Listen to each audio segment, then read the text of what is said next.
Picture this. It's the year 1324. The Middle Ages are in full swing, and somewhere in England, a sleepy little village nestled between grassy hills is waking up.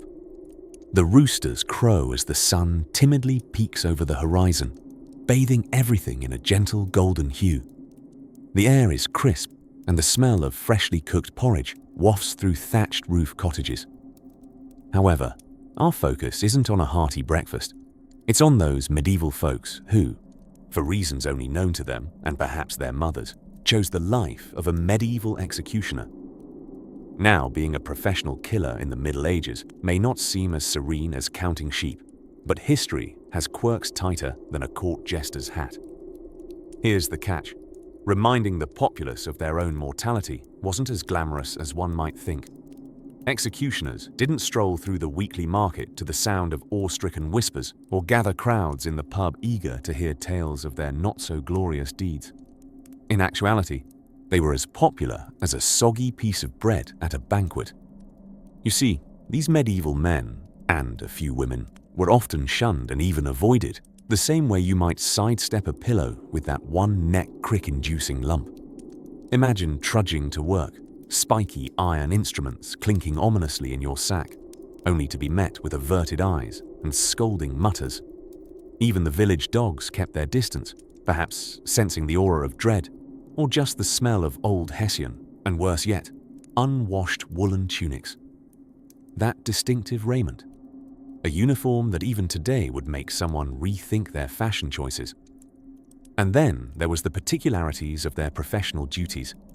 If anyone tried to clock in late, well, they'd soon find that punctuality was less a virtue than a necessity when your clientele were the town's most noted ne'er-do-wells. One slip of the blade, or a misjudged knot during one of those swinging events, and you'd have a crowd more restless than the village's herd of sheep during shearing season. Executioners were held to standards of precision and promptness unparalleled in other trades. Yes, deadlines were quite literally a matter of life and death. Social life-wise, evenings at ye olde taverns were not plastered with executioners' special happy hours. In fact, locals might mysteriously decide to run out of ale if an executioner happened by. Potlucks? Count them out. Medieval potlucks were sausage parties quite different from what you might imagine today, probably to the relief of medieval vegetarians, if they existed. The real kicker, however, wasn't the grim work or social isolation. It was the bureaucracy. Yes, even then, red tape strangled enthusiasm. Your average medieval hangman needed to contend not only with the grime and crime, but also the endless procession of permissions and proclamations from various lords and ladies. Between wrangling the instruments of death and handling handwritten scrolls of doom, executioners might have wished for simpler days of pastoral labor, so perhaps think twice before romanticizing the sword-wielding life of yore. Instead, muse upon the soft, incidental rhythms of a less baleful existence, gliding into peaceful slumber. Let these stories of our peculiar past be a balm, a mischief-softened memoir. If these stories help you drift off, please subscribe to the channel. It would mean the world to me. And before you fully fade into dreamland, I would love to know where you're listening from and what time it is there. As you float on the edge of dreams, resting easy, prepare to be gently whisked away next time to a grand hall where knights in itchy chainmail squirm through royal banquets under tapestries heavy with secrets. Ah, the medieval times, a peculiar period where daily life was a curious blend of superstition, slightly questionable hygiene practices, and the occasional Viking showing up unannounced, like an overbearing second cousin at Thanksgiving dinner. But we digress, as we're here to gently explore the life of those who found themselves on the rather unsavory side of medieval employment. The killers. You see, being a quiet killer in the Middle Ages wasn't exactly a glamorous gig. It wasn't like being a knight, with all that chivalry and heavy metal armor, more reminiscent of an ill-advised garage band. No, the life of a medieval assassin was a fickle tableau of moral quandaries and logistical nightmares. Firstly, let's muse upon the nemesis of any aspiring fiend in those times, the pervasive lack of decent footwear. Try sneaking around in wooden clogs without alerting an entire village to your presence. It's a grand exercise in futility. And think of the splinters. It turns out, few thought of creating soft-soled shoes intended for soundless skullduggery, focusing instead on how to elegantly fall off a horse. Yes, the true mark of medieval wisdom. But our embryonic assassin for hire had to face other challenges besides footwear fiascos. Consider, if you will, the weapons. Oh, the messiness of it all. Blades weren't exactly the sleek and shiny death dealers of the modern imagination. They were more like oversized cheese graters, but for people, not really the tool for a refined exit. And what of the poison? A concoction of deadly herbs, roots, and just a hint of old wives' tales. The real trouble was that apothecaries of the era were somewhat hit or miss in their potion craftsmanship, occasionally mistaking benign juniper berries for lethal nightshade. One slip, and you'd be more self-poisoner than assassin extraordinaire. Of course, every reputable historical period has its fair share of red tape, and the Middle Ages were no different in this peculiar dance. Much like needing a modern-day business license, our assassin needed to be in good standing with the local guilds. Being an independent contractor in the art of quietus often found one squabbling with unions whose functions were as mysterious and complex as the rituals they held by torchlight under dubious stone circles. Forget Yelp reviews. The guild would decide if you'd live past sunset.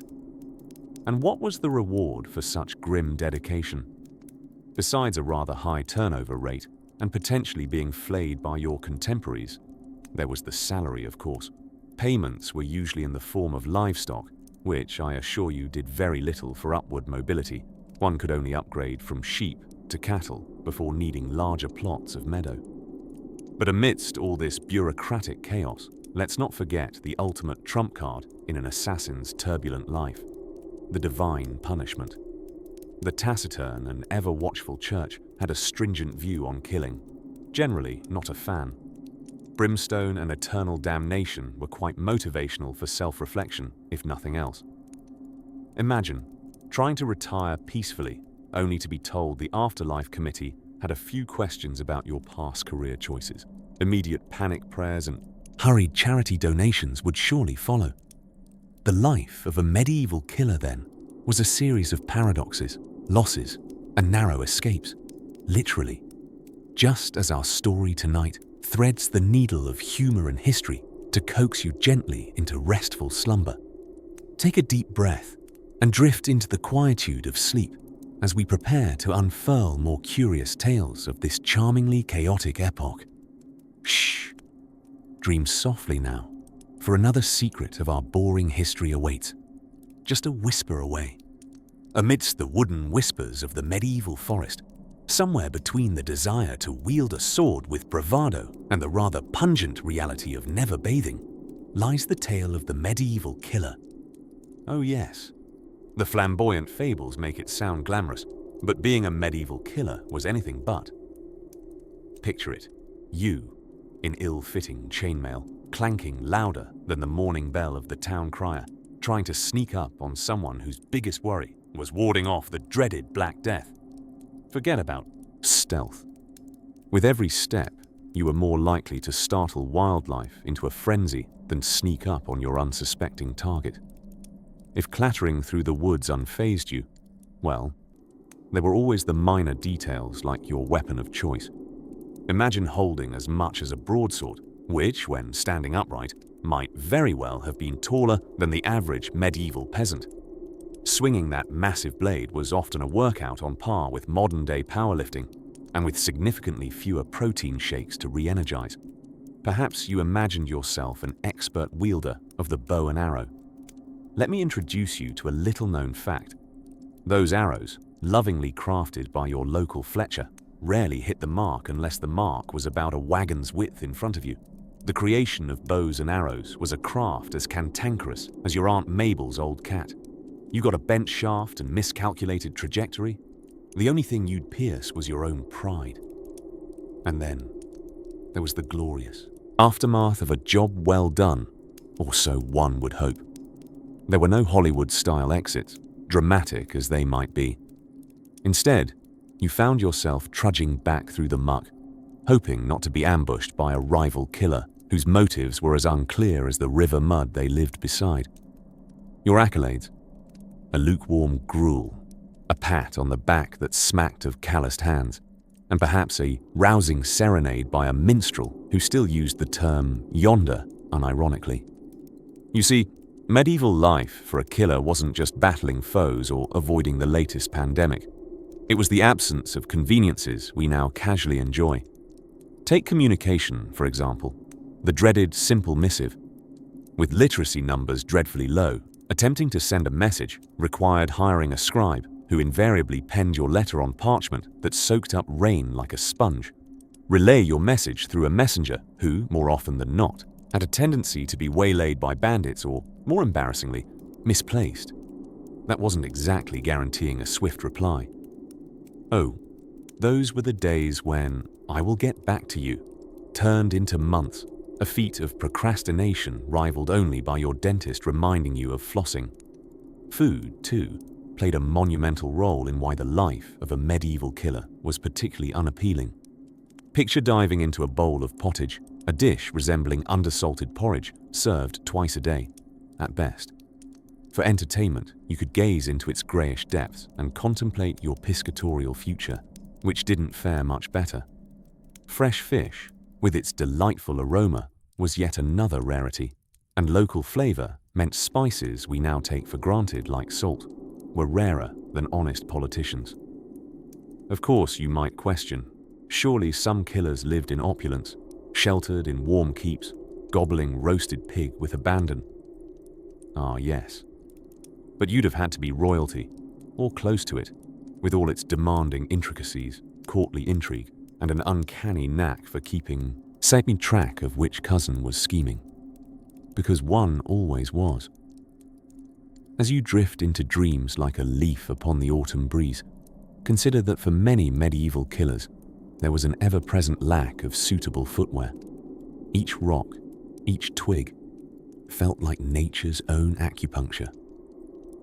Perhaps, in these modern times, one can find solace in caller ED and pain relievers, pondering from the softness of your own bed. And so, as the medieval melodies of mercenaries and marauders fade into the lull of history, let us quietly venture by candlelight towards more secrets untold in our next whispered reverie. In a tranquil corner of the medieval world, beneath a sky orchestrating an eternal concert of twinkling stars, a quaint village settled under the unyielding watch of a distant castle. Life in medieval times, much like a fastidiously embroidered tapestry, wove mundane existence with threads of danger, colour, and a jaunty little dance we call medieval justice. Visualize, dear listener, being plunged into a time where order was maintained not with CCTV cameras or sternly worded legal documents, but with simpler, more manual means. If you fancied yourself a bit of a troublemaker, perhaps a thief with a penchant for pocketing the odd silver spoon or pinching a pie from the market stall, it didn't take long before the decidedly unmystical mystery of consequence found you. A whodunit, where everyone probably knew you did it. Consider the unenviable career trajectory of the village executioner, a role as revered as it was reviled. Now, while it's true some lined up for the job, as hilariously paradoxical as that sounds, others were straight up coerced into it, possibly because they were left-handed or merely had an uncanny knack for mentally calculating post-tax rollout on a sharpened axe, an obscure skill that became their unsolicited resume highlight. Yet, even an executioner's job wasn't as straightforward as you'd think. Content with neither morning tea, breaks, nor the luxury of a catnap, the job demanded intricacies, polishing the tools of trade, calibrating the right swing, always on the lookout for the perfect dram of ale that might edge a hangman's nerves just enough. It's said that executioners often use their legendary status to hustle for better pay, or, quirkily enough, rent discounts, a literal head start on any negotiation. But if this exalted professional path veered a bit too morbid for your tastes, there were the forthrightly ridiculous trials by ordeal, where justice was essentially a spectator sport, drenched with creative flair. A suspected wrongdoer might be dunked in a river tethered to nothing but their faith in flotation devices or courage to tread water, believed innocent if they sank and devoured fish food if they swam. Call it medieval witch polo, with fewer penalties and probably more gurgling. For those with a preference for culinary-themed ordeals, there was trial by hot iron or boiling water, where sainthood could theoretically be achieved by reaching into a bubbling cauldron and pulling out a ring, an Olympic event as thrilling as it was moist and scalding. You might think the local clergy, called upon to supervise these merry events, were doing so from a lofty seat of moral rectitude. But here's a whimsical truth. Medieval monks were more partial to brewing beer than brewing justice, ensuring their minds were as foggy as their abbey ales, primed for monastic marathon naps. They broke fast, not sweat, over matters such as contradicting theological debates or fasting-related decision-making. And, perhaps delightfully, a less sober monk might argue that ale was, after all, merely hard bread, left to its own fermented flourish. But even amidst the fervour of fish puddles and boiled badgers, there existed a quaint sort of honour. Many disputes were settled not by fiery trials, but by shrewd negotiation and good old-fashioned haggling, a time-honoured art honed at markets, alehouses, and, decisively, sheep-shearing festivals. These community powwows were notorious for settling grievances, distributing household chores, and splitting feathers by the numbers, lest things slip into wiggle-room madness. In this tapestry of peculiar justice, humanity nudged ever forward, a soft ebb and flow amidst lifetimes brimming with stories not entirely forgotten, and some we'd rather not remember, all with the passive observance of the castle, whose gaze maintained peace, as dourly as it enchanted devotion, as the embers of that medieval backdrop start to dim to a warm glow, offering whispers of days when villains were embroiled in joints of early justice. Let your imagination gently drift onward, curious, yet calm. There are more secrets of the past wrapped in patches of time, waiting to be unspooled, tickling the edge of dreams. Unraveled gently now, for the night whispers that history is always brighter, just around the corner. As the moon casts a gentle glow over the land, let's wander back into the rustic world of medieval Europe, where everything seemed a tad more dangerous, especially if wielding a medieval sword seemed like a splendid career choice. Now, imagine life as an aspiring knight or a slightly misguided blacksmith's apprentice, dreaming of heroics while ignoring the humble yet sharp realities that hearken all who dare to defy the mundane. Picture yourself in the late 14th century, when roads were little more than dirt paths and the idea of GPS was having a pigeon that occasionally listened. If becoming a medieval killer held any bizarre appeal, let me remind you why it was more of a thorn in the shoe than a ticket to fame. For one, armor.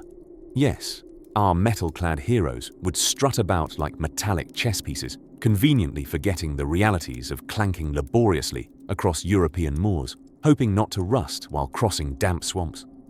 Wearing this shining armor was like going to battle, wrapped in tin foil, only without the added protection against a really determined turkey. Food was another minor nightmare. Traveling as a medieval hitman on the nightly circuit meant dealing with an unexpected arch-nemesis, stew. Good luck finding something more enticing than pottage, a meal that was essentially every vegetable you've never heard of boiled together into a soup with the consistency and taste of disappointment. Not exactly feasting on roasted boar under stars, right?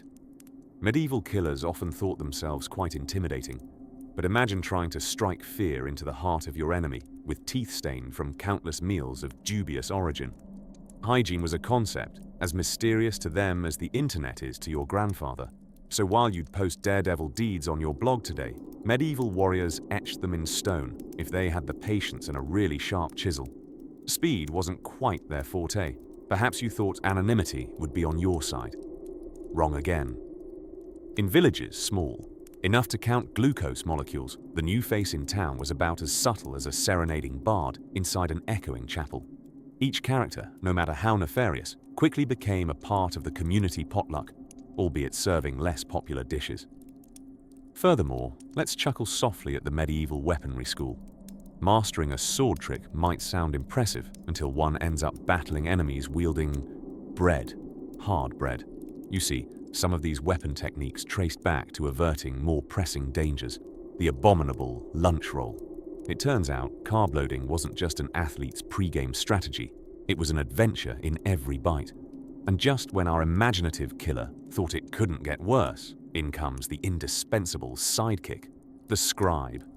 Now, you couldn't exactly go bragging about your latest escapades on some wooden signpost, so in waltzed the trusty scribe, turning your infamous scroll-worthy tales into elaborate works of art.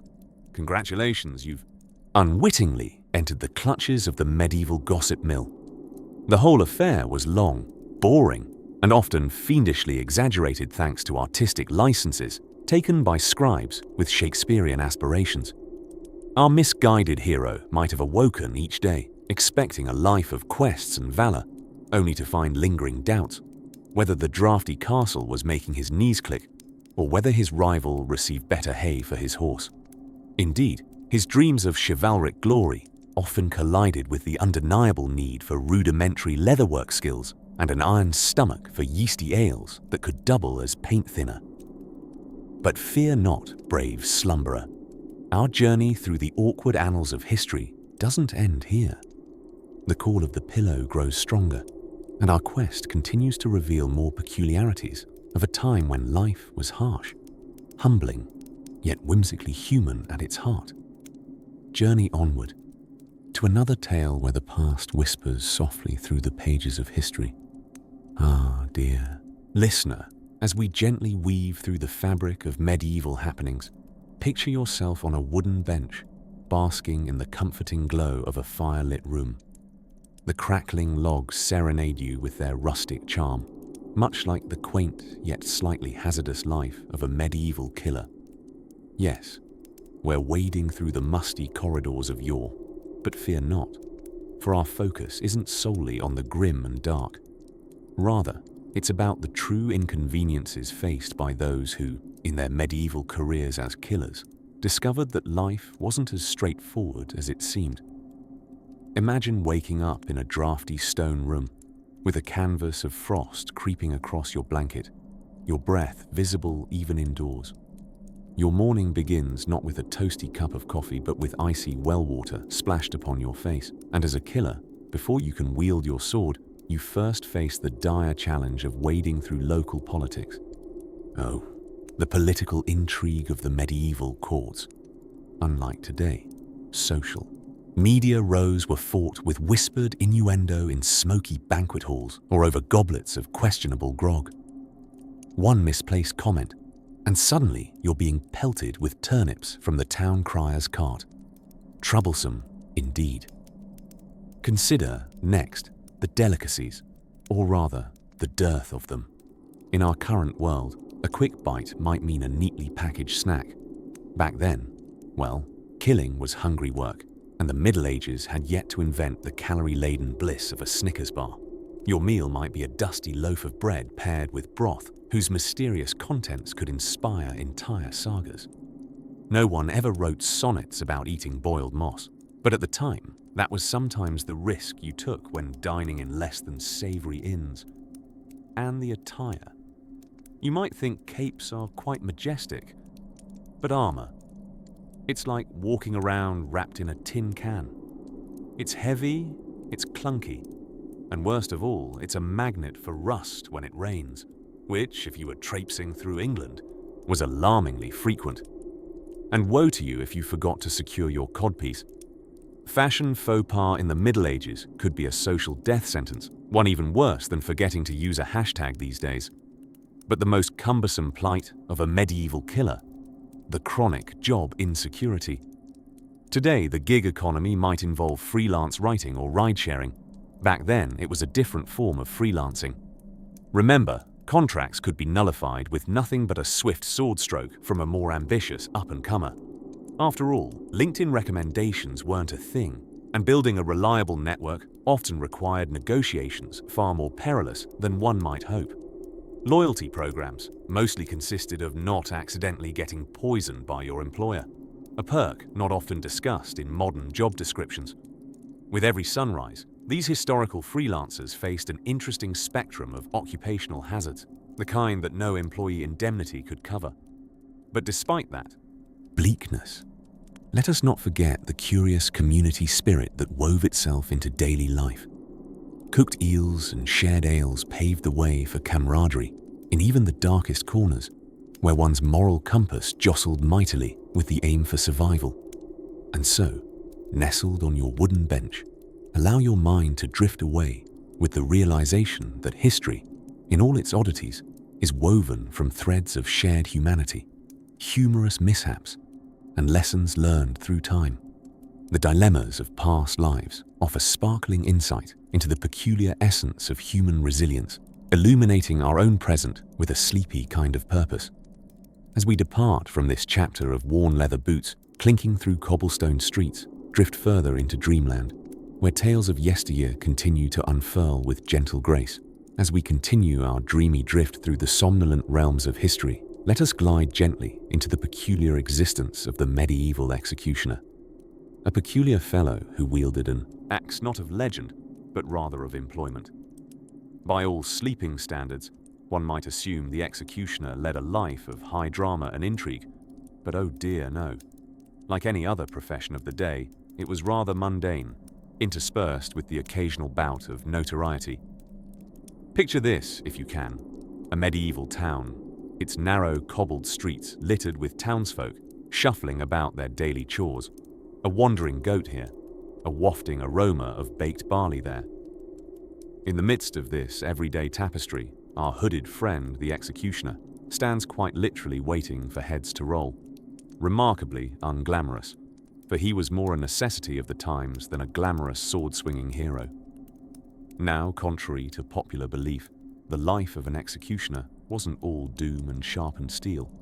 When not occupied with his rather grim deeds, our executioner might be found in quite ordinary circumstances, tending to his garden, picking daisies while daydreaming about turnips, or perhaps even engaging in local gossip over a mug of ale at the tavern. There was an odd camaraderie found amongst those who dealt daily with death. Surely, sometimes even the darkest job required a touch of humor and self-service. But let us not yet drift into reverie. There is more to the tale. You see, our misunderstood executioner also bore the burden of unpopularity.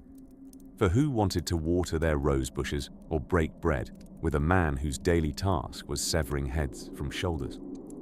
His was a curious existence, dancing on the tightrope of society's fringe, and yet indispensable enough to be invited to every major event. Much like a rather ghastly party guest, no one could possibly avoid.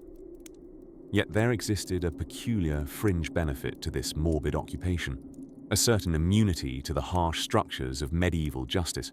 For what better friend to have than the very man who might one day be called to fulfill your sentence?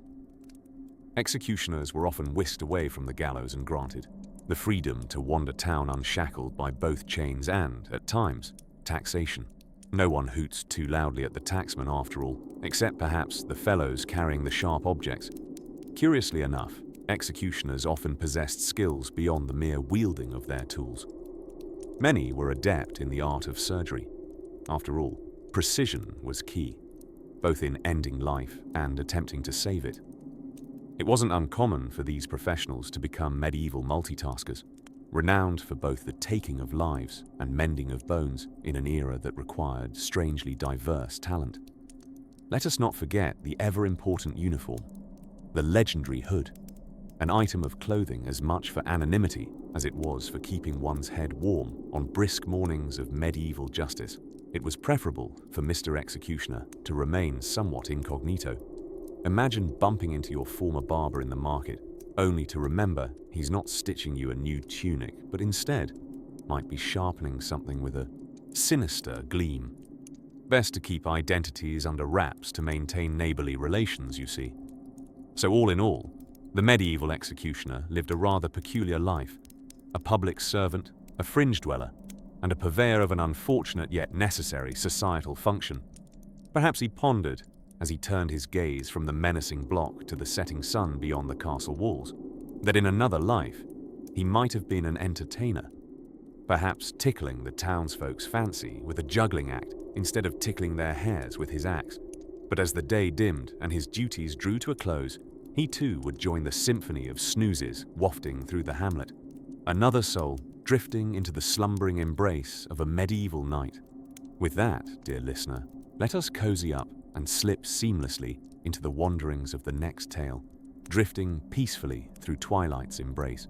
Imagine, if you will, a warm medieval night, where the only thing moving faster than the wind in the trees is the neighbour's imagination. Rumour has it that John the Squire is out for the night, perhaps engaged in mischievous activities, possibly of the murderous variety. Plausible? Maybe. Accurate? Not even close. But in the confounding centuries that made up the medieval era, accuracy was about as hard to come by as a straight arrow from a bow after 3 meads. In medieval times, a killer was certainly not living the high-paced, glamorous life of a modern-day detective novel's antagonist. Forget quick getaways or sly alibis. The intricacies of a medieval killer's daily struggle bordered on downright tedious. Picture this. Before even contemplating any dastardly deed, one first had to contend with the practicalities, like wrestling their way into absurdly complicated garments that would hardly pass a modern loungewear check. I mean, a murderer's fashion sense in the Middle Ages was, quite literally, to die for. Layers upon layers of wool and linen, not to mention those oversized murder hoods that were less about disguise and more about keeping one's head warm. Assuming that our intrepid medieval miscreant somehow managed to clothe himself without suffocating in fabric, the planning phase of any plotting was a daunting endeavor. Communication was by no means secure. Every whispered word carried weight and traveled quicker than a sparrow on a summer's breeze. A killer in those days would be perpetually anxious about who was lurking by the hayloft, eavesdropping, ready to spill the beans at the next village council. So it's no wonder that many medieval murders, though far from common, were impulsive rather than premeditated, and impulsive doesn't even begin to cover the complexities of dealing with the aftermath. There was no easy disposal of evidence. Let's just say the pigs and dogs weren't getting gourmet meals, but sometimes unsolicited ones, albeit not advertised as such. Meanwhile, post-mortem justice was a whole spectacle. Forget about neatly fingerprinted evidence or the modern high-drama courtroom. Medieval justice was as certain as autumn's sunshine.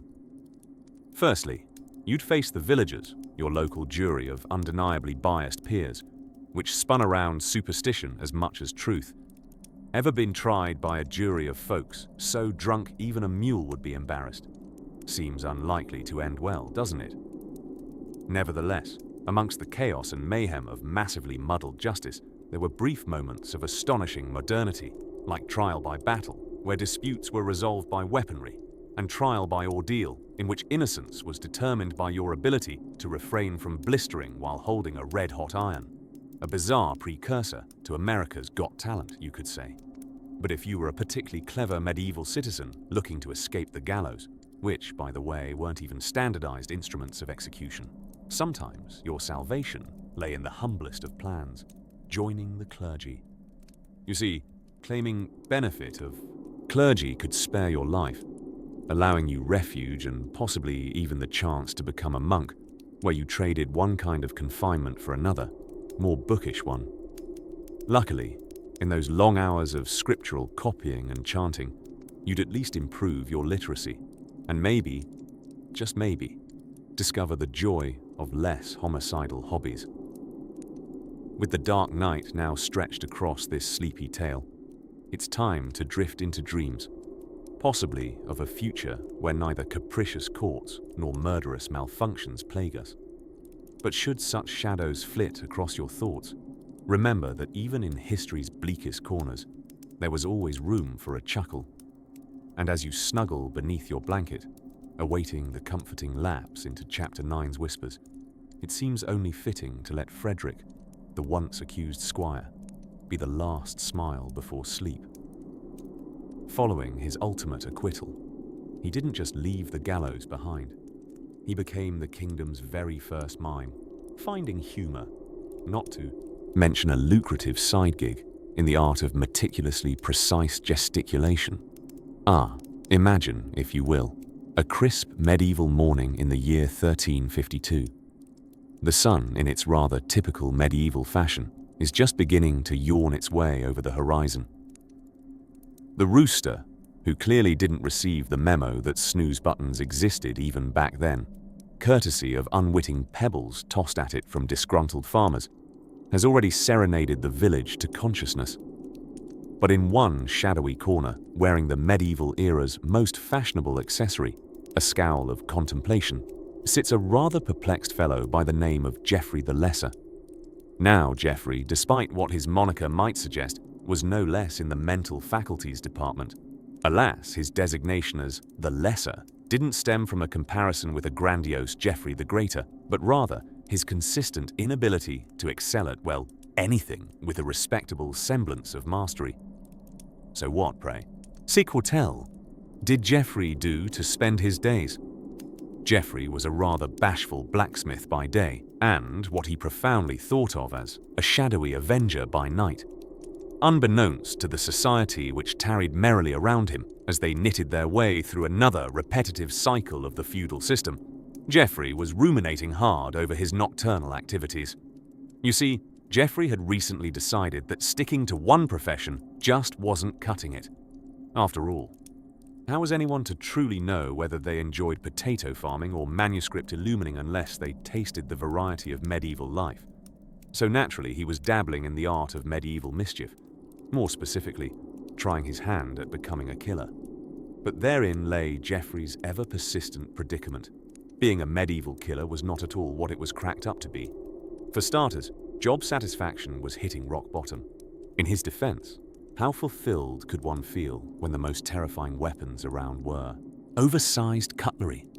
Besides, in a world where bathing was more of a novelty than necessity, Geoffrey's misadventures often ended not with a whimper or a bang, but a sneeze. Not his sneeze, mind you. Geoffrey, thanks to his allergic tendencies reacting to medieval dust, became hopelessly compromised long before any dastardly deed could be carried out. Then, there was the undeniable issue of confessions. In a medieval twist of irony, one could avoid the perilous path of human resources simply by purging one's soul in confession, starting with how many times you thought mean thoughts about the Lord's sheep. But this system was a double-edged sword. Unfortunately, should Geoffrey have succeeded in any of his nighttime shenanigans, it would only be a matter of time before someone confessed his plans on his behalf. The village grapevine, much like the wines of the time, was predictably fermented with a liberal dash of embellishment. And speaking of laws, there was a new sheriff. In town, not literally of course, because that was more of a Wild West thing, but the medieval legal system was tightening its reins. Long gone were the days when you could claim some distant Viking as your unruly influence. Now Geoffrey had to dodge a justice system that was evolving in such a way that even the felines of the time would consider it draconian. A life of villainy was becoming quite the risky gamble. Despite these setbacks, or maybe because of them, the idea of returning anonymously to his night job as the anonymous, lesser villain of the Shire found itself dwindling. Instead, he dreamt of less noisy endeavors. Perhaps he could become Geoffrey the barkeeper, where the most dangerous activity might be navigating conversations about the latest jousting tournament scandals. Or maybe he'd invite a less intense midnight hobby, like embroidery. Knotwork was sure to add an element of suspense, and hedge his medieval bets on yarn over yore. For now, standing on the cusp of Twilight's approach, where plans make merry before reality hits like a wagon full of unruly turnips, Geoffrey mused over his future with a sense of newfound serenity. Life had its own way of nudging him towards paths of inadvertent curiosity.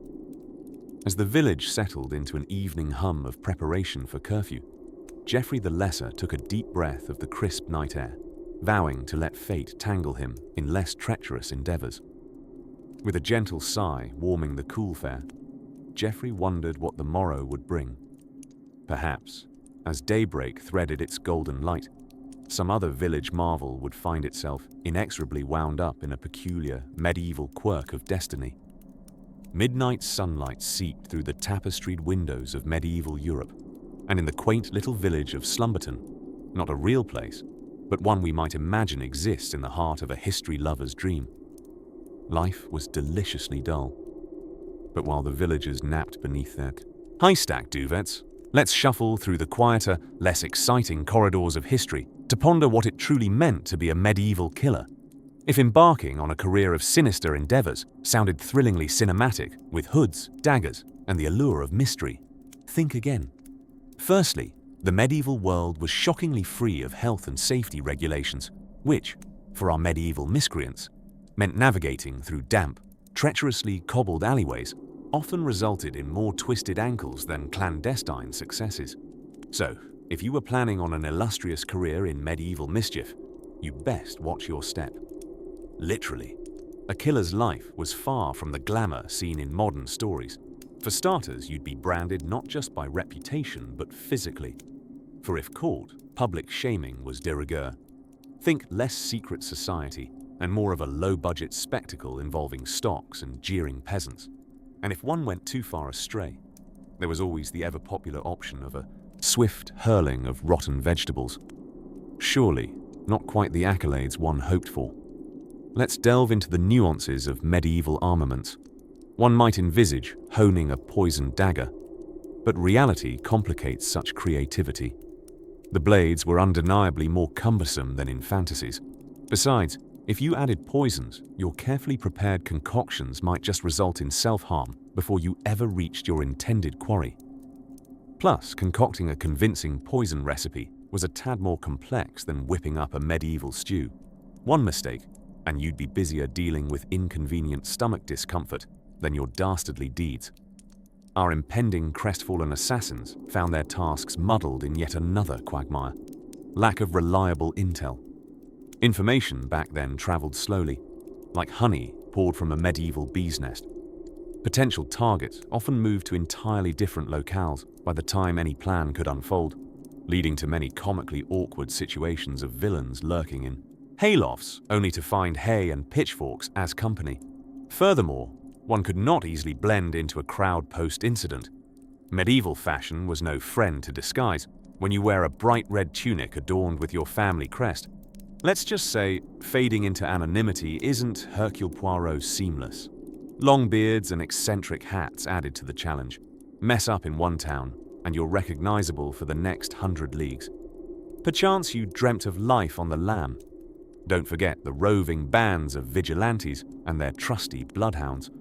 Ah, the medieval catch and chase, less thrilling than one might hope when every local hound loves nothing more than chasing an oddly suspicious, hooded figure. And finally, burgeoning killer or mistaken wanderer alike, you'd need to watch out for the consequences of social taboos. We highlight an underrated hazard, the vagaries of medieval superstition. Pursued by the pervasive fear of witchcraft, any sort of mysterious or otherworldly behavior might end with an invitation to what we shall call, with tongue firmly in cheek, a surprise barbecue, medieval style. So, while today's thrill-seekers might relish a true crime episode, the medieval age offered a less Netflix-ready reality. Becoming a notorious figure was more hobble than hunt, hampered by excessive wardrobes, shockingly attentive livestock, and a lack of Wi-Fi. As the world grew quieter beneath the sweep of stars, even the most ambitious schemer would pause, tuck themselves into their straw-laden lairs, and let the evening unspool without too much excitement. Now, as your eyes grow heavy and this chapter dims like candlelight, shrinking to embers, consider what adventures vaguely murmuring from history might await. Listen closely to the whispers of yore as we amble onward, ever gentler into the night, as the last bits of moonlight lazily drape themselves over the midnight petals. We gently tread into the world of medieval law enforcement, a profession that was about as organized as a cat-herding event. Oh, to be a medieval killer. It wasn't all clashing swords and glamorous heists, as you might imagine. Because, surprise, not only did you have to outwit the constables, And label me impressed if you can manage that without rolling your eyes. You also had to outsmart a plethora of amateur detectives whose qualifications were mostly limited to having access to pitchforks. Picture this. In the medieval world, crime solving was less Sherlock Holmes and more, well, who had the biggest motive and the least alibi? You see, everyone had that cousin who seemed a bit too enthused about hand-me-down family heirlooms and, consequentially, suspect number one. But justice, dear listener, wasn't exactly a swift process, nor one that would win any awards for integrity. The court system was less of a system and more of a reckoning. Think mood lighting and a penchant for hanging accused folks from whatever tree was most convenient. Our delightful medieval killers often found themselves tangled in a web of their own making, their escape routes blocked by the charming townsfolk whose investigative skills included guessing and the occasional, "I've got a hunch." And if caught, heaven forbid you ended up in the stocks. Not that they were all that bad. The stocks acted more as a social gathering point, drawing crowds from villagers eager to provide moral support or rather, unpaid and inconvenient comments on your misdeeds with a side of rotten tomatoes. But as fate and archaic judicial practices would have it, if you were truly in dire straits, the ordeal by water was always an option, a less refreshing version of a summer swim. The methods declared that if a person floated, they were guilty. What a delightfully soggy catch-22, designed undoubtedly by someone who thought boat science had a touch too much logic. Drown or panic, it's hard to gauge which phenomenon showcased the era's deep scientific understanding more profoundly. However, should you navigate this precarious existence, and let's admit, part-time super sleuthing from said villagers, you'd still face the matter of medieval prisons, which were as pleasant as, well, nothing. Few structures combined drafty stone walls, vague sanitation promises, and a notable lack of room service as effectively. The accommodations were less all-inclusive and more all-excluding, with only the finest hay floor to pair with the exclusive rat room service. Except nature sometimes scored small victories, for nothing says crime doesn't pay, like contracting a plague amidst one's isolation confinement. And yet, if luck favored you, and somehow, someway, you escaped both capture and pestilence, the most significant threat often remained unseen. It lurked in the form of ballads, those catchy tunes sung by wandering minstrels who spread your foul legacy more efficiently than a medieval meme. That, too, was a form of entrapment. Rumor had it the moral of these stories frequently painted crimes in quite the unfavorable light. Rumor also had it that without a Netflix special to follow, public opinion didn't always result in a dramatic courtroom scene where evidence was revealed at the final moment. Oddly enough, evidence-absent vigilante justice provided a unique charm that somehow defined an era. As the candle's flame quivers and slowly retreats into itself, with the night settling ever more comfortably around us, we mark our place on this peculiar page of history. The shadows, now soft and pliant, whisper back from the dark corners of this era, leaving us to ponder just what other bizarre elements fate had in store. But let's save that tale for the next chapter, as the dreamscape gently tugs at our consciousness, inviting us into its soft embrace. Imagine, if you will, a vast tapestry of medieval chaos where would-be criminals tiptoe over the treacherous tightrope of villainy. That, right, dear listener, being a medieval killer was about as fun as a damp, cold blanket on a sunny day. Picture this. It's the 12th century, and the concept of forensics is as distant as a hit TV show about grumpy scientists examining cadavers.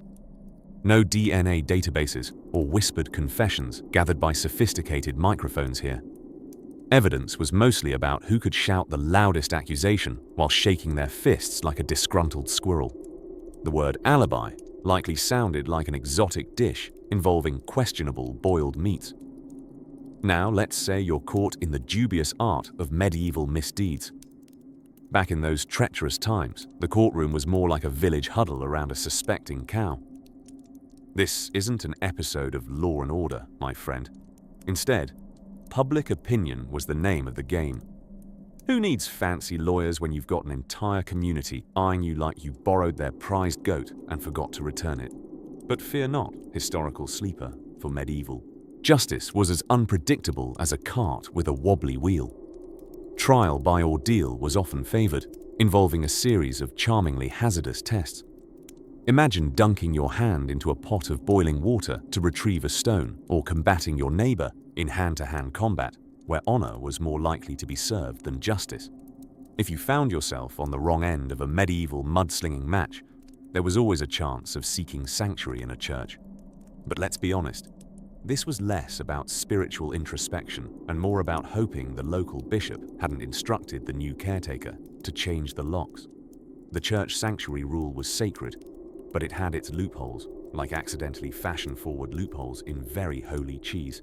And then, oh gentle listener, let's not forget the art of shouty confessionals, delivered in town squares with the subtlety of an off-key bard. Would-be wrongdoers attempting to beg forgiveness could draft a tear-soaked sheet of contrition. Thankfully, the penance usually involved an awkward jaunt around town, sporting nothing but an itchy burlap sack and repentance as their sole accessory. Curiously, the idea of medieval punishment might remind one of an overzealous medieval baker who, when confronted with a misbehaving loaf, decided less was more, less clothing, more public shame. It certainly put the dress in distress. So here we have medieval budding villains caught haplessly in tumultuous whirlwinds of superstition and shouting judges, yet somehow not quite the villains themselves. As the moat of time deepens behind us, it's fair to wonder if the medieval conscientious objectors to crime felt more queasy about their fashion choices than their moral compass. As we drift into the murky shadows of midnight's realm, we gently close this peculiar tapestry of historical mishaps, nodding knowingly at the strange and absurd intricacies of bygone times. And as we draw the curtains shut on our medieval theatre, let us tiptoe ever so softly to the next soothing chapter of historical wonder. In the hazy corners of medieval Europe, there was a curious contradiction. Life was both brutally short and yet monotonously long. Picture, if you will, the village square on a typical Wednesday, a seemingly innocuous cluster of huts with thatched roofs and chickens running amok, oblivious to the grandiose squabbles of kings and lords. The villagers, draped in garments that seemed perpetually 2 sizes too big and perpetually 2 shades too muddy, gathered for what was advertised as entertainment but could more aptly be described as, let's see what could go wrong today. In this quaintly chaotic scene, we find Herman the Horrific, a man whose misfortune was to be medieval Europe's most reluctant killer. On paper, Herman had secured the grandiose title of executioner's apprentice, though in practice he was more the artisan of awkwardness than the architect of anything remotely related to execution. A position nobody in their right mind would envy. It was handed down to Herman, not through any particular ambition or grisly aptitude, but simply because he drew the short straw at the local guild meeting. Such were the unexpected challenges of serfdom. Farming was your plan A, B, and C, but occasionally fate would nudge you towards dismemberment. Poor Herman, standing there with a blunt axe and an apologetic smile, was tasked with the unenviable duty of dispatching the accused, whose greatest crime was possibly not knowing the right person. But there was a twist. The village's preeminent psychic, Madeline the Mistaken, had issued a decree via her unreasonably talkative cat that all executions carried out on Wednesdays were haunted by unusually bad luck. No one knew why. Perhaps the spirits were simply grateful to have a midweek distraction. Herman prepared by reluctantly sidling into position. With awed villagers forming a supportive semicircle, anticipation crackled in the air. And so, with much earnestness, Herman hoisted the axe, only for sheer misfortune to intervene as it always did. A noisy chicken, having grown disinterested in the proceedings, flapped out from the crowd and straight into Herman's path, a feathery emissary of chaos. Startled, Herman's clumsy swing went awry, completing his hapless reputation as the gentlest executioner to ever wield an axe, and giving the convicted, a well-deserving baker, an unplanned but much appreciated stay of execution. One might assume that being a medieval killer carried a certain sinister éclat. Yet for Herman, it was less about villainy and more about paperwork and precise aim. Two things he was uncannily unequipped for. Luckily, medieval bureaucracy was dizzyingly inefficient.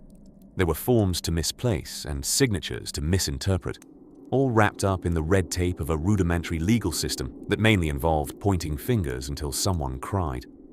And so, as the disappointed crowd dispersed, muttering vows to return next Wednesday, Herman leaned back against the weathered gallows.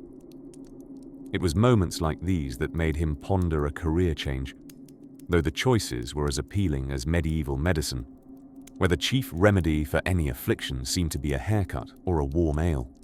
The ducks and chickens, now resuming their bucolic chaos, provided a gentle soundtrack as Herman's thoughts drifted. Would his efforts ever be appreciated? Perhaps in some future history class covering the bloopers of time. Or maybe not, because surely a future where people studied the past for amusement seemed too fantastical even by his standards. As he slowly shuffled towards the setting sun, contemplating his unexpected path, swirling thoughts of an alternative, more productive profession, like the old sandwich artiste, imbued his step with new faint hope. Perhaps, in the next chapter of his life, Herman would find more fitting employment, something less reliant on the whims of poultry. The scene softened to a sepia lull as day turned to night, and another week awaited. With a gentle breeze wafting through the quiet town, Herman's story eased into a soft conclusion, the promising herald of adventures untold, yet to be unraveled in days to come. Imagine, if you will, the Middle Ages, a time when daily life was as perilous as wandering into a field full of well-fed dragons. Whether it was surviving the Black Plague, navigating the complexities of feudalism, or just trying not to drown in a bowl of gruel, every day was an adventure. But among life's many challenges, being a medieval murderer seems to have had its very own set of inconveniences. Firstly, let's talk about geography and the immediate struggles of getting from point A to point B. Picture this. You've just committed the grand crime of the century, and now it's time to make a swift escape. But alas, medieval maps were a work of abstract art at best, offering little more than, "Here be dragons," as guidance. Forget Google Maps rerouting you due to congestion. You were more likely to stub your toe on an unexpectedly large route or get your boots stuck in particularly enthusiastic mud. Running away from a crime scene could often feel like starring in your own mud-themed slapstick comedy. And then there were the witnesses. The townsfolk, bless their curious souls, had little better to do than watch the events of the day unfold from their higgledy-piggledy arrays of wooden houses. Ever attentive, they might cheerfully recall your antics while chatting by the town well the next day, aided by the ancient art of exaggeration and a healthy dose of imagination. You'd better hope that their memories weren't as sharp as their cooking knives, though admittedly, having a roast over an open fire probably required less sharpness in both tools and wits than today's modern kitchens. Now, should you actually be caught, and medieval justice was rather fond of catching people, sometimes regardless of guilt, you'd face the cold, unsmiling gleam of medieval consequences. Justice back then was kind of like calling someone out in a heavily populated town square today. Everyone knew, and everyone had an opinion. Your fate could be decided in any number of creative ways, from a thorough interrogation by Maud the nosy gossip, to slightly harsher repercussions involving stocks, and the sharp end of a rather unpleasant stick. Think of it as community theatre, where the script could unfortunately have been composed by one of the grizzled guards who hadn't broken a smile since his youth. On top of that, being a serial anything, collector, gardener, or indeed killer, meant dealing with a host of issues like hygiene. Medieval times were notorious for their, shall we say, earthy approach to sanitation. It's hard enough to stealthily creep through the shadows when you're clanging about in chainmail. Add to this a near-permanent aroma that was not so much eau de cologne, Jesus, that's strong. And suddenly, you're about as conspicuous as the jester after too many pints. Despite the harshness of medieval justice, and it was unjustly harsh at times, being recognized for any talent, even a dark one, had its lures. Some killers found themselves almost legend status in local folklore, with tales woven about midnight escapades that left as many questions as answers. Like early viral memes, their stories were shared, repeated, and embellished. Though they'd probably have swapped their notoriety for an invisibility cloak if given the choice, perhaps via a clandestine deal with a shadowy figure at an intersection of dusty roads beneath the light of a full moon. As day turns gently to evening, wait perhaps just a moment longer to see what curious details tomorrow might bring. After all, the past is full of secret oddities, just waiting to escape the whispers of forgotten corners. As dawn broke on a foggy morning in medieval England, lone figure shuffled along a dirt path, hood pulled low, concealing a brow furrowed by the heavy thoughts of a life less than charitably described as sucky. Meet Harold the Half-Hearted, neither a knight nor a peasant, but a splendidly mediocre murderer for hire. In a world where one might think slipping to the rank of an assassin would lend a certain rakish flair or notoriety, Harold managed only to be moderately known for his ability to blend in, a trait more essential than any sharpened blade. You see, in today's tale, being an assassin was less of a glamorous escapade cloaked in darkness and more akin to owning a cat that frequently decided your freshly laundered tunic was the perfect napping spot. It involved more dodging dung carts than dramatic duels and worrying if rain would turn your main avenue of egress into a treacherous mudslide. The task that lay ahead of Harold wasn't grandiose, no royal plotted nor dirge-worthy catastrophe planned. It involved Trevor, the unruly baker from the next village over, who had the annoying habit of borrowing more grain than Harold's employer thought fair. Confrontation alone wasn't Harold's mood of choice, especially not before breakfast, but a contract was a contract, and even in the 12th century, duty called, often inconveniently. Traversing the countryside was an adventure unto itself.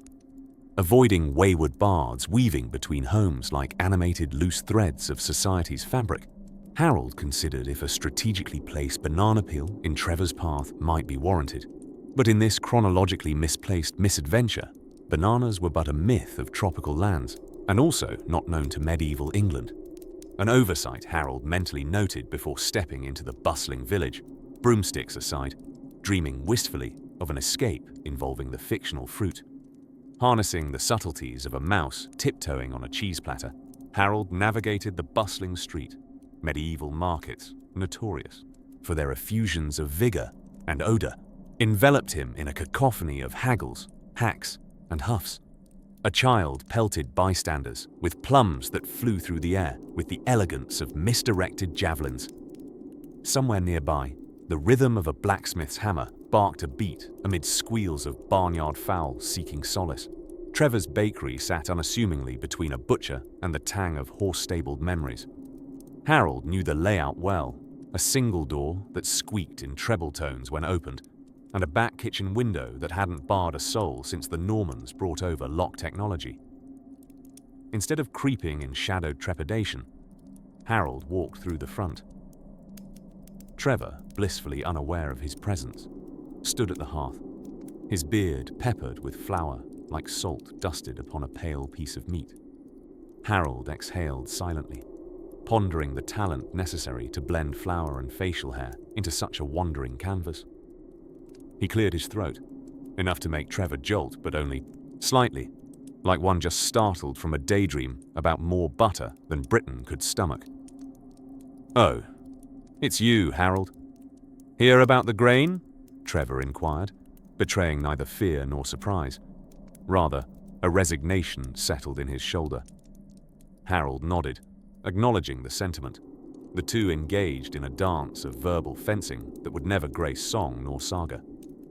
Trevor, with eloquent filibustering about his noble cause of flour redistribution, the Robin Hood of carbohydrates, argued passionately against mundane contracts and mediocre execution. Harold, in turn, mightily wielded logic with all the grace of a historian reading from a much-revised script, emphasizing fairness in transactions while reminding Trevor of the village code, which was conveniently scrawled on the back of a forgotten ox. In the end, negotiation proved mightier than the sword that never was drawn. Trevor agreed henceforth to pay fare, and Harold earned himself a complimentary lifetime supply of bread, though one might worry about the temptation of its staleness over time. Stepping back into the village's rhythmic life, crisper air kissed Harold's cheeks, a silent acknowledgement of an assignment concluded. But even as the village noise faded behind him, Harold felt a whisper of the forthcoming dawn secrets, as yet unseen. Another day, another dawn. History, as often, repeating itself softly through the ages, waiting as ever for the quiet laughter of its recounting in softer tones. As the moonlight filtered through the narrow window of the stonemason's apothecary on Drizzle Street, we find ourselves once more traversing the merry, albeit occasionally treacherous alleys of medieval life.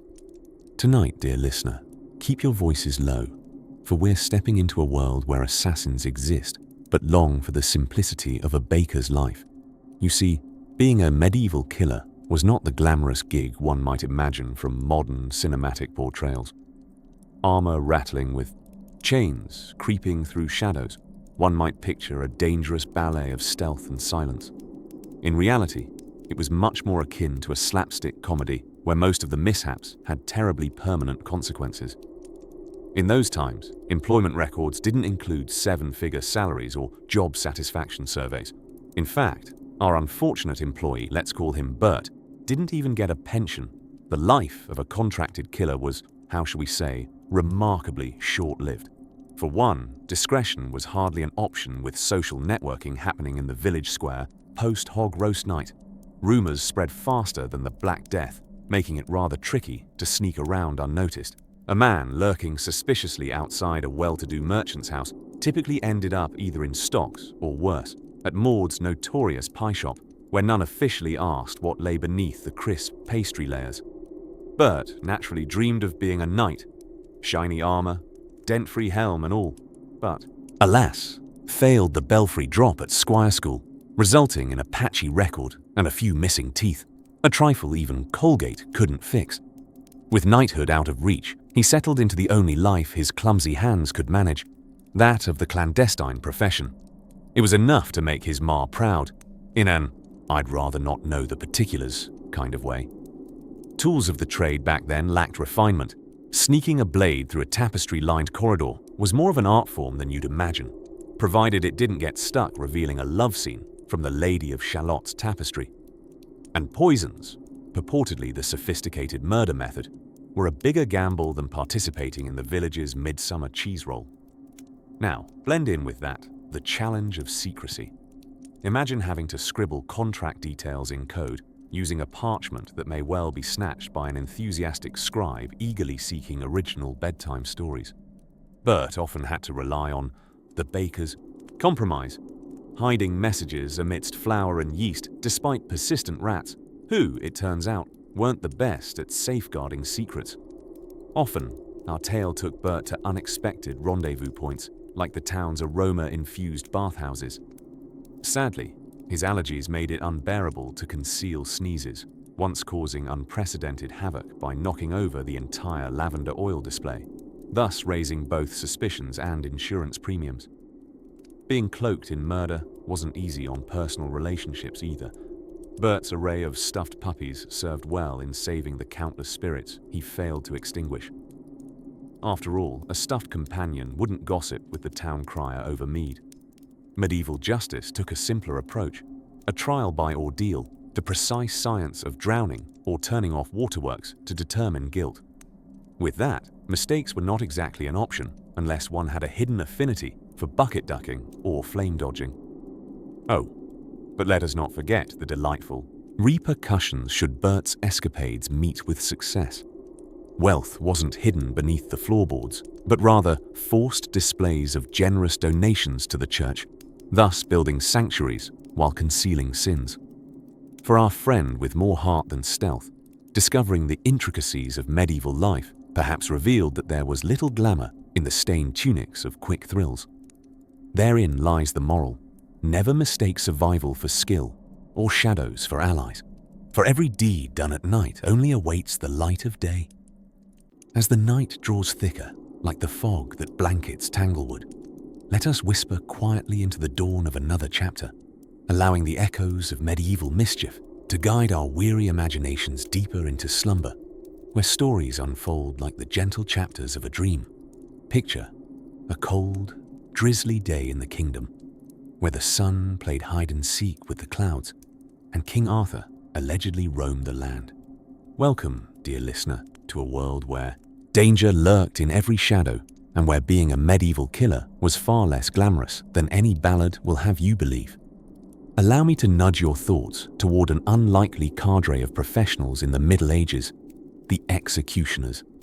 Far from the romanticized notion of mysterious figures doling out dramatic justice at dawn, these fellows were the misunderstood accountants of their era, a necessary, albeit gloomy part of medieval bureaucracy. And like accountants, their work was mostly tedious and slightly bizarre. Imagine, if you will, being tasked with keeping a heavy axe sharp without the help of modern-day conveniences. The grinder stone, much like the executioner's own life, was unrelentingly dull. These gentlemen were rarely invited to the town's socials, not exactly the life of the medieval feast, as townspeople preferred their evenings free of melancholy reminders of mortality. Consequently, executioners were often seen wandering the fringes of society, attending village fete like socially awkward chaperones with very sharp accessories. Executioners also faced an unexpected occupational hazard: their attire. Contrary to popular belief, they didn't wear masks because they were worried about anonymity. No, they donned those shadowy hoods primarily to hide from scornful glances and the lingering nostrils of overly critical townsfolk. Plus, the hood added an air of mystery, the medieval equivalent of wearing sunglasses indoors. It was more of a fashion statement than a disguise. Now, before you picture them as nothing more than grim reapers with odd wardrobes and poor social calendars, let's peel back another layer of their daily grind. In many regions, executioners were also responsible for an array of public punishments, from flogging to the proverbial tar and feathering.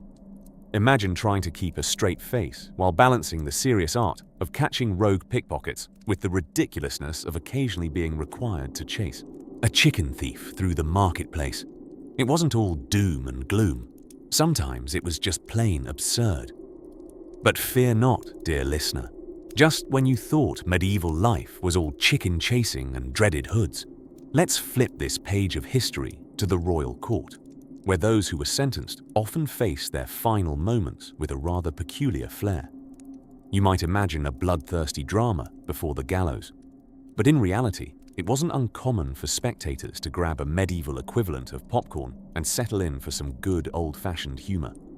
The condemned, if given an opportunity, could deliver a final speech, leaving behind clever quips or cheeky jabs that would render even your most seasoned stand-up comics proud. On occasion, a clever jest would echo through the streets, and the audience would laugh until they could laugh no more. A fine testament to the indomitable human spirit, one might say.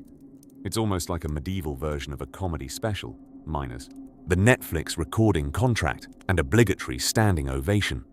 Stepping into the slightly twisted, dark-humored lives of medieval killers and their unfortunate victims provides us a strange type of comfort.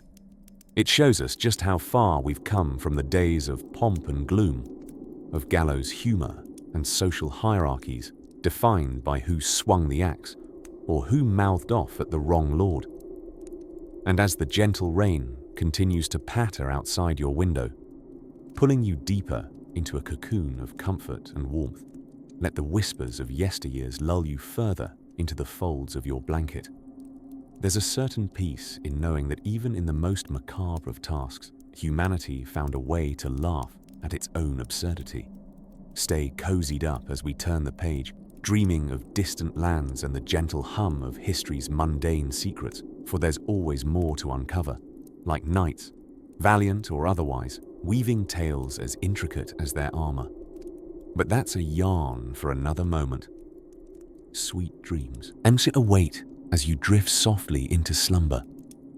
As the chiming of midnight bells echoed through the stone corridors, somewhere deep in the misty embrace of the medieval night lived a character by the name of Gildenfarb. Now, Gildenfarb was not your average medieval inhabitant, dedicated simply to sewing tapestries or brewing mead. Gildenfarb was, you'd find it hard to believe, an assassin, but not the glamorous kind foretold in legends. Oh no. This fellow specialized in what could only be described as the most inconvenient form of knighthood, medieval contract killing. Now you might imagine Gildenfarb clad in dark robes, lurking in shadowy corners. But in truth, his attire was stitched from burlap sacks, cheaper and wonderfully scratchy, creating a perpetual itch which helped maintain his stealth by keeping him awake during late-night skulking. When it came to murder, unfortunately, Gildenfarb was about as subtle as a herd of cows marching to a barn dance. Medieval killings were less about precision and more about perseverance, akin to patient gardening rather than swift surgical coups. One had to contend with the challenges of rudimentary weaponry. Take the infamous medieval sword, for instance. It was as likely to do the job of digging a nice moat in the king's garden as it was successfully putting a rival out of the feudal picture. Add in the armored attire, which, contrary to popular belief, made you clumsier than a duck wearing shoes, and it's a wonder any historical killing ever actually got done. Gildenfarb wasn't exactly a magnet for social interactions, largely due to his profession. Yet his notoriety, or infamy, depending on how you see it, had somehow earned him a place at the royal court, the place being, specifically, right beside the king. It wasn't so much that King Roland enjoyed Gildenfarb's company. Rather, Roland merely appreciated that having a notable assassin around perhaps kept other would-be assassins on their toes. Imagine, if you will, this in-house anti-assassin dragging extra portions of turkey across the royal hall, dropping tiny dagger crumbs in his wake as he trailed nourishment. Medieval assassins like Gildenfarb often relied on wit rather than brute force, a truly commendable act in an era where reading the latest scroll was as trendy as the plague rush. But keen intellect was as much Gildenfarb's forte as an overcooked stew's spices complement the delicate notes of a sore mouth. His plans often involved layer upon layer of misguided intricacies that would trip over themselves like drunken jesters at a poorly planned revelry. One especially noteworthy escapade was the legendary prank of the poisoned puddle, a cleverly mislabeled fiasco where the target ended up entirely unharmed. The only real victims were the dignitaries who, in graceful assembly, managed to collapse en masse into a contaminated moat that Gildenfarb had inadvertently rigged with fermented cabbage soup. And yet, amidst the commotion, our hapless hero managed to nonchalantly sneak away, claiming naturally that it was all part of the plan. As you can see, being a medieval killer like Gildenfarb was less about the thrill of the chase and more about dodging stepping on unwitting geese who were often reluctant accomplices in the open field. Pigeons, too, were not beyond suspicion. For as much as they cooed, they also conspired, if only to land with enigmatic frequency where annual picnics did not require their signature garnishes. But before the candle's flame dwindles with your own wakeful thoughts, let us lull you forward toward gentler horizons. For, just as the moon waxes and wanes, so too does Gildenfarb's tale ebb into territories yet unfolded, where seals of silent loyalty are sewn into the night's tapestry, and stories, like wandering minstrels, are yet to find their melodies. So drift gently now, as the night carries you through the tapestry of time, where history's looms continue to spin humorously profound destinies, and perhaps, as old Gildenfarb himself would wish, you find your thoughts untangling, descending softly into the depths of sleep, where dreams await like patient stars in the night sky. In a time long ago, when knights debated the existential implications of dragons and peasants wondered about the best method to evade taxes, there existed a lesser-spotted breed of human being, the medieval executioner. Much like a contemporary tax auditor, these folks were not particularly adored by their peers. Yet, unlike the auditors of today, they didn't have 401k plans or ergonomic office chairs, just a trusty axe and a rather grim job description. Let us gently tiptoe, like a cautious hamster in a field of daisies, into the obscure life of these peculiar figures. The irony of the time was that, despite being essential to medieval justice, executioners were often outsiders.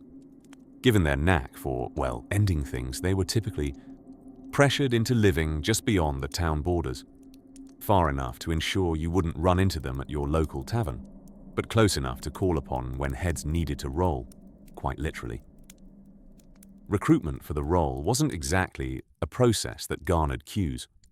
While many medieval jobs required a strong back or a steady hand, this one demanded an acceptance of social ostracism and a firm stomach. Parents didn't send their children off to executioner school with a packed lunch and dreams of grandeur. Instead, it often fell upon those who had already tasted the bitter fruits of society's rejection. Perhaps the disgraced feudal lord or the misunderstood lad who was just a little too handy with a hatchet. Now, if you're envisioning a fearsome figure brandishing an axe while emanating an ominous aura, well, you might be mistaking them for a villain in a Shakespeare play. The reality was much less glamorous. Executioners sometimes ran a side business, or perhaps moonlighted as tanners, carving out a rather unglamorous existence. I suppose you could say they were versatile entrepreneurs, eking out a livelihood where they could. Society's aversion came with its quirks. For instance, no medieval festival was complete without the ceremonial executioner's ball, a grand affair where our misunderstood friend was granted the rare audience of the townsfolk, assuming they were not the star attraction of the ball's climax themselves. Attendees, usually swaddled in their finest sacks and lace, were keen to maintain a polite distance, perhaps fearing a mix-up that would be regrettably irreversible. Contrary to expectations, the job did come with certain perks. They were paid quite handsomely, a dark silver lining in an otherwise dimly lit profession. In fact, there are tales of executioners being granted free ale at local establishments, presumably under strict conditions of friendliest behavior only. Mostly untrue was the belief that hanging out with an executioner could lead to an increase in life expectancy through newfound sobriety.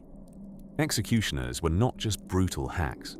Some were artists in their own morbid right, perfecting the swing of their axe with the same dedication as a sculptor chiseling the perfect marble visage. Many took their work quietly to heart, and their reluctance to prolong suffering meant they refined their techniques more than a Michelin star chef perfects a soufflé. Interestingly, over time, a curious sort of respect arose for those who could dispatch with dignity. The ability to serve justice swiftly and with minimal protest from the condemned began to earn executioners a surprisingly positive reputation in certain circles. It was said, albeit in hushed tones, that an executioner who left no traumatic mess behind was as rare as a parchment that escaped being used for toilet paper in the privies. And thus, as night descends upon our tale, casting its veil over the peculiarities of medieval punitive practices, we find ourselves drifting away from the hectic life of our medieval executioner. Let us quietly close the chapter on this former pariah's paradoxical existence, suspending him in the shadows just outside the village walls, a silent guardian of medieval morality. As we gently venture deeper into history's patchwork quilt, the allure of distant footsteps beckons, where new stories whisper softly and strange truths lie in wait under the starlit sky. Imagine, if you will, that you are in medieval Europe, cradled gently in the arms of a picturesque nightmare. The streets are dusky and bustling with rickety carts, stilted horses, and occasionally someone running in panic because they've just discovered that taking a bath more than once a year is not enough to keep the plague away. Yes, we are weaving our sleepy tale around the casuistic craftsman of crime, the medieval killer. In our creaky village, every serf's dream career list likely did not feature professional ne'er-do-well at the top, considering that lawful infractions involved agonizing destinations like dubious dungeons or, perish the thought, public humiliation in stocks. For those still interested, being a medieval killer was fraught with as much peril as a poorly constructed footbridge over the castle moat. Let us consider, for example, the contract killer. Today, such a delightful profession might be better regarded in certain circles, but back in medieval times it was hardly an upgrade from being a turnip farmer. With no Yelp to rate your service or an underground website to secure clientele, you might have found yourself relying on the innkeeper, a dubious source who would throw in a free, moldy loaf of bread with every third assassination arrangement. Procuring your tools was another medieval inconvenience. A shiny new dagger could cost more than a year's worth of ale, which might explain why rudimentary assassins were often seen fumbling around the village blacksmith, offering to exchange rudimentary sketches of a coat of arms in barter. Then there was the question of disposal. A little tricky, as you couldn't just chuck your handiwork behind the local monastery. There wasn't a handbook on medieval misdeeds and where to stash them, so creative solutions were needed. Some might say that overly aggressive jesters were occasionally hired to divert attention with an impromptu juggling display. Speaking of jesters, should your plot twist with a botched job, you might find yourself leveraging the services of the king's fool, who often knew more than he let on.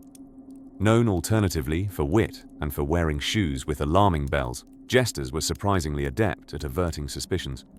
It's all about who you know, after all. But let's weave this tapestry a little tighter. Say your clandestine tasks caught the unwanted eye of the nobility.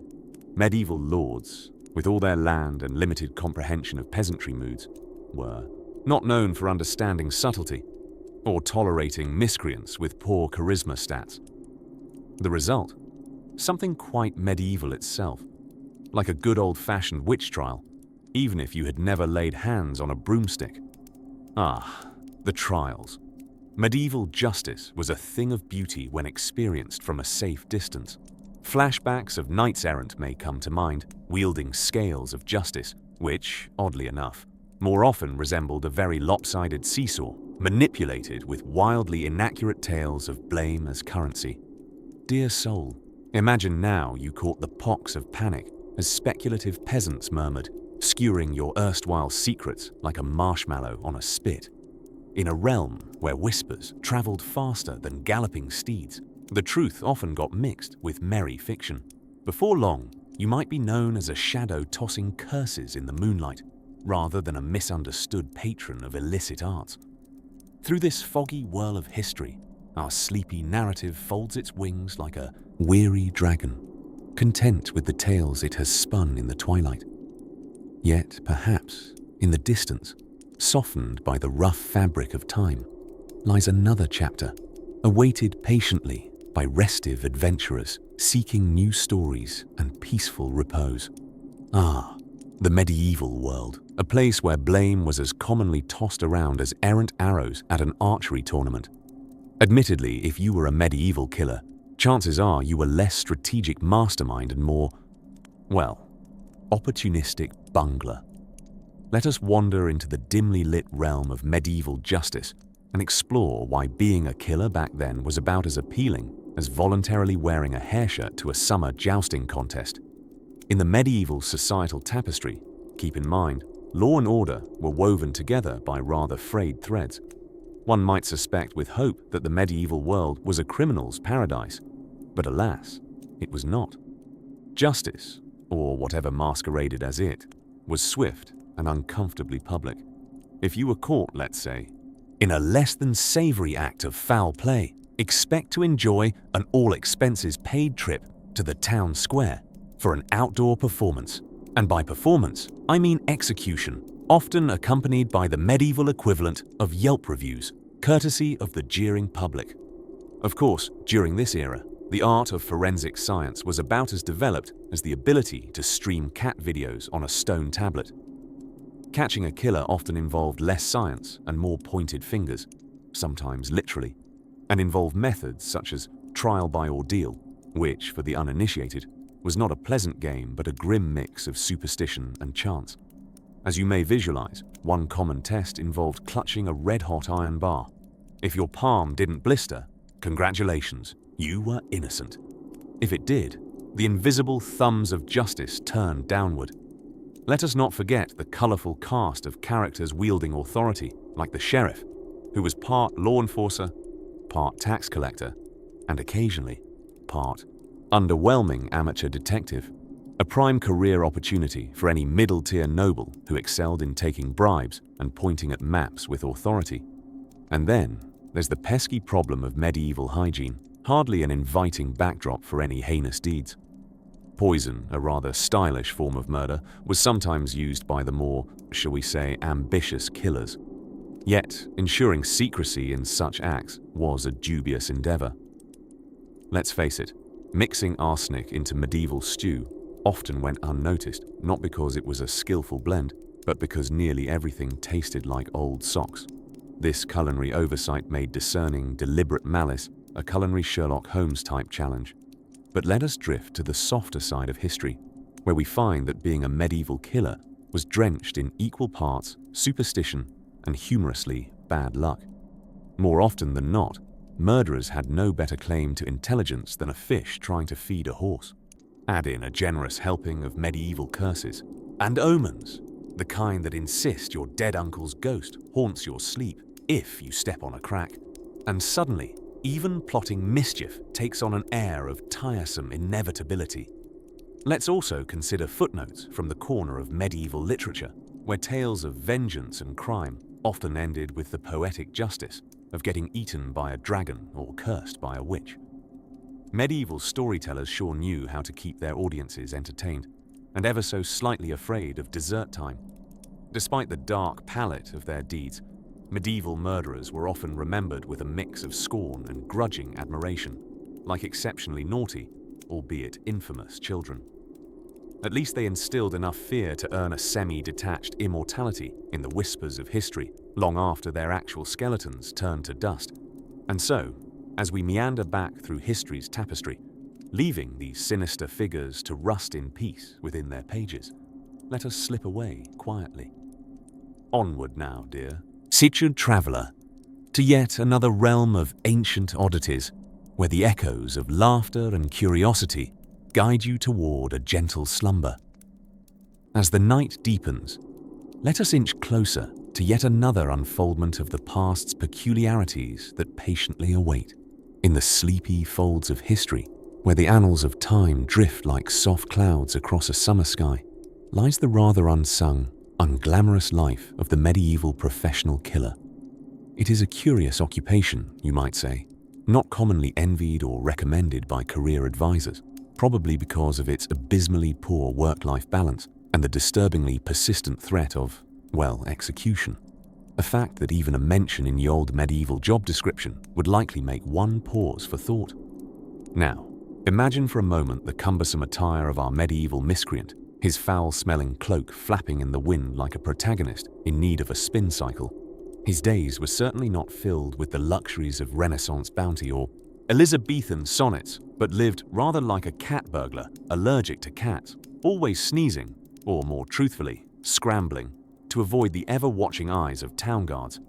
It was a role that required 1 part clumsiness and 2 parts surprising dexterity, with a significant dash of what probably felt like misguided ambition.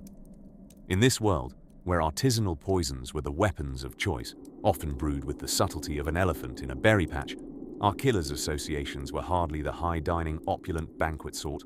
Rather, they found nourishment within the dim, smoky taverns, where questionable ales were served in old amphoras, and the tavern wench might as well have been moonlighting as the local taxidermist. Talent was appreciated here, but discretion far more so. The task of slipping a dubious concoction into a rival's mead, seamlessly, was a performance comparable to a circus act. Only the skilled juggler here played for life and death stakes, not shiny.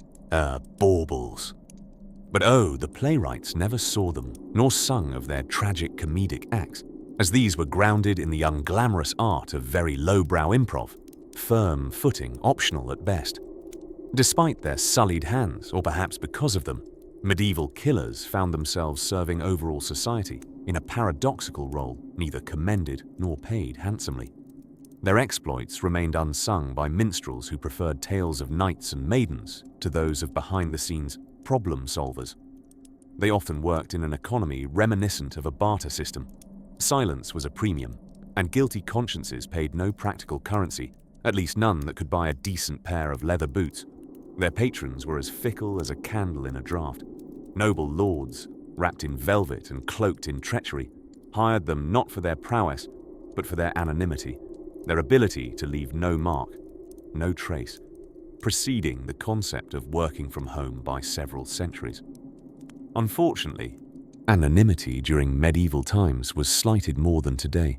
The grueling process always left traces, thanks to the impractical footwear and overly dramatic laughter common at the scenes of their mildly, to say, successful ventures. In this arduous balancing of medieval banquet income and untrustworthy affiliates, getting headhunted took on an entirely different and much more nerve-wracking meaning. One's only solace was perhaps in their relatability, as unpredictably steady as their fellow medieval glassmakers, and often on the same physical level. Well, ground level, actually, if success was measured by a royal decree stapled to a gallows pole. When the odd moment of pensive reflection nudged at them through the early morose dew of an English morning, they wondered, if only in passing intrigue, what could be. Perhaps the true medieval heroes were those who looked beyond the cash flow and occasionally occupied that little-known career niche, often filed under other. You won't find that in the classifieds. So as they ambled back from nightly duties, humor intact, if not sanity, they pondered how much easier it might be to slip headlong into another fate, another time, like so many of us throughout human experience. And, as dawn broke and peace lulled the world to the gentle rhythm of waking birds and yawning nights, our proverbial medieval misfit wished not for riches, but for a softer, quieter life of perhaps narrative ease, far from the shambles, perhaps akin to a shepherd or baker. Just maybe, the next page in the scroll would bring a softer breeze, a hint of mirth, and a pathway strewn not with complications, but discoveries, ripe for the telling. In the soft glow of flickering candlelight, we find ourselves navigating the dimly lit alleyways of medieval Europe with a tale that's a bit off the beaten path. Picture an ensemble of medieval assassins gathered in a smoky tavern, lamenting their less than glamorous career paths. You see, back in the day, being a medieval killer wasn't all covert cloak and dagger. It was more like muddling through the world's more perilous version of human resources. Our story unveils the unspectacular life of Bjorn the Bland, a wannabe menace with the personality of stale bread. Imagine him, his attempts at stealth more like a clunky elephant trying to tiptoe, and his weapon of choice, a blunt dagger, forever struggling with its own existential crisis. Bjorn's misadventures in villainy are a reminder that sometimes even the worst of intentions can be foiled by sheer incompetence. Our dearly misguided Bjorn belonged to a guild, a merry band, if you will, of semi-professional assassins. These guilds, intriguingly, were not just clandestine lurking shadows. Oh no, they were more akin to hapless social clubs mistaken for sinister cabals. Picture this: monthly meetings complete with awkward icebreakers and passive-aggressive notes about whose turn it was to sweep the dungeon. In an effort to improve morale, and perhaps Bjorn's skill set, the guild would host training sessions. The sessions themselves were nothing short of slapstick comedy. Surely you'd cringe along with an eager audience as swords flew from butter-fingered hands or ladders mysteriously developed sentience and launched unsuspecting members into vats of barley mash. Yet, despite their specific set of skills, and not necessarily in a good way, membership in such a guild did come with a few enticing perks. First, and most valued during the chill of winter, a wool-hooded cloak, which unfortunately seemed to shed more than a medieval sheep in a barbershop. Second, a baffling dental plan that proudly covered any injuries sustained in the line of work. Ironically, it never covered poor diet choices, which were rather difficult to avoid given the medieval menu. There were upsides to Bjorn's bungling ways. Failure had its comforts, largely in the harder-to-quantify joys of community. And, despite the accidental competence of Bjorn and his ilk, the guild often found itself blessed by interesting company. Poets in disguise might hide in corners, jotting down their errant musings on napkins, while anthropomorphized cats made cameo appearances, shadowing darkened corridors with inexplicable grace. These ragtag gatherings were also the closest thing to a social media explosion, where word of mouth brought tales of Bjorn's fumbled attempts to the ears of courts both high and low.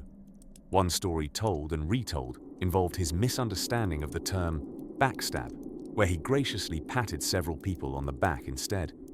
Hey, checkpoints to knighthood can be rather fluid sometimes. And so, as the laughter subsided in that small tavern niche, our hero of mishap, Bjorn, discovered his clan's sort of mission order starring an indecipherable map crafted by a scribe who evidently had a personal vendetta against geometry. Even bursting at the seams with whimsy, Bjorn's story reminds modern dreamers that clumsiness had timeless appeal. Within this bona fide medieval mess lies the heartwarming notion that perfection lies not in one's skill at vanquishing foes or patting them vigorously on the back, but rather in the camaraderie found even amidst incompetence. Through these historic hallways of quasi-violent intention, we are gently reminded that to err is human, to laugh about it rather divine.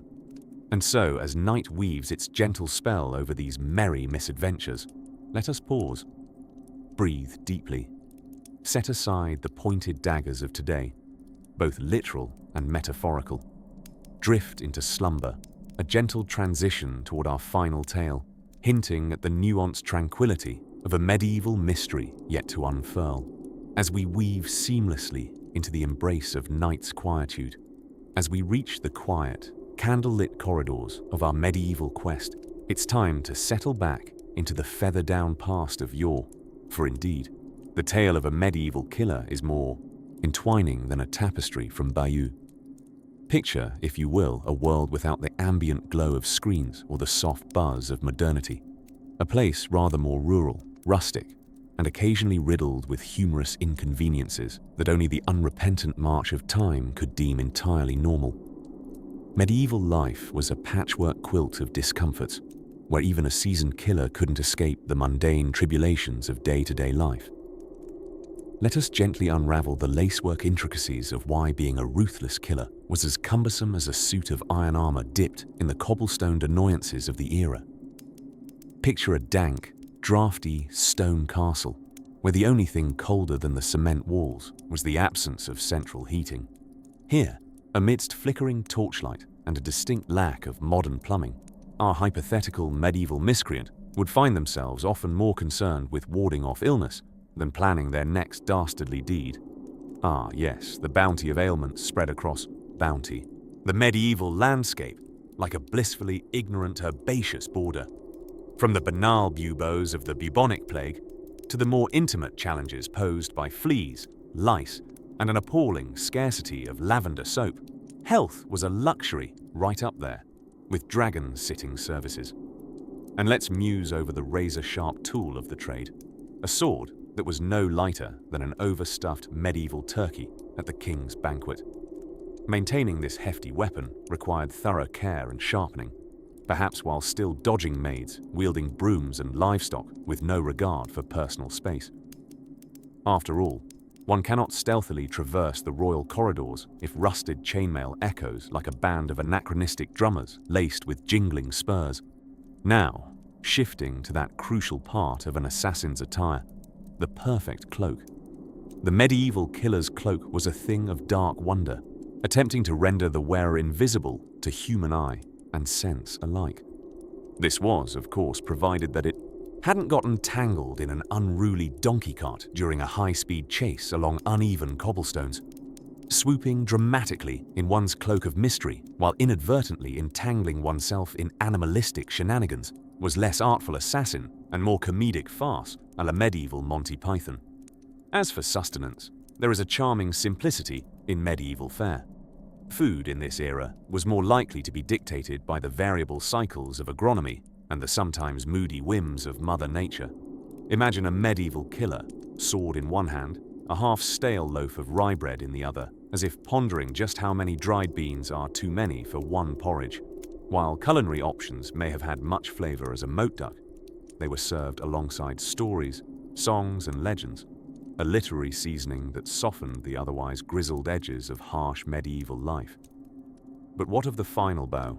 Those illustrious and often inconvenient trials of escaping justice, when justice itself was only marginally quicker than a snail riding a rather bored tortoise. Medieval trials were often a spectacle, sometimes involving the conclusive weight test, a literal trial by water, and other methods that seem more like a medieval game show than a court of law. Kicking back against this legal hydra was as unpredictable as a jester dabbling in interpretive dance. So, as we draw the velvet curtain closed on this medieval theatre of ironies, we offer a soft farewell to climes where every rising of the sun brought enchantment, albeit backlit by the quirkiest of medieval moon shadows. We can leave our dramatis personae safely swaddled in the comfortable confines of history's embrace, with all its jagged edges laughed into dulcet whispers. And as you drift off into dreams, let the smooth sands of time lull you into slumber, weaving tales of history and humor with the silken strands of your own nighttime adventure. May your dreams be filled with fantastical stories yet to be written, casting their gentle spell until morn's light. Sleep serenely as the meadow light fades softly into night.